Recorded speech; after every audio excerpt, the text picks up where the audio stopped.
Sa Caraga Region, dahil sa sunod-sunod na pag-ulan dala ng LPA sa silangang bahagi ng Mindanao, sinuspinde kahapon ng iba't ibang LGU ang pasok sa mga paaralan. Ayon sa Pag-asa, nakakaapekto sa riyon ang shear line na patuloy na nagpapaulan sa coastal areas ng Caraga. Nakaalerto naman ang mga Municipal Disaster Response Unit para tumugon kapag may emergency.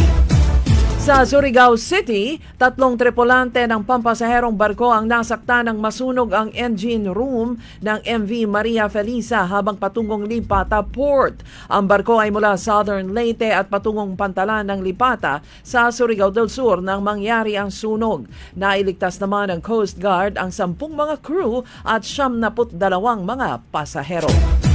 Sa Malaybalay City, magpapatupad ang provincial government ng mas mahigpit na patakaran sa mga bumibiyahe sa National Highway kapag merong tourism events tulad ng Ironman Challenge nitong weekend. At hiniling ni Governor Rogelio Niel Roque sa Provincial Board na magpasa ng ordinansa na magbabawal sa anumang uri ng bicycle, motorcycle at car race sa National Highway. Giit pa ni Niel, ang National Highway sa Bukidnon ay hindi racetrack, kaya't bawal ang pakontes.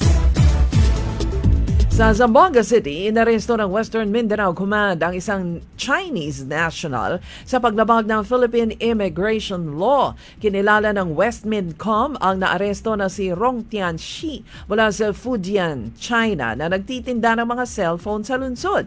Siya ay nasa police station at nakatakdang ilipat sa Bureau of Immigration. Sa Surigao del Sur, inambush kahapon ng hindi nakikilalang suspect ang mayor ng bayan ng Barobo. Nangyari ang ambush kay Mayor Ronnie Martizano alas 2 ng hapon sa Barangay Dughan, Barobo, Surigao del Sur. Sugatan si mayor at ang kanyang escort na sundalo.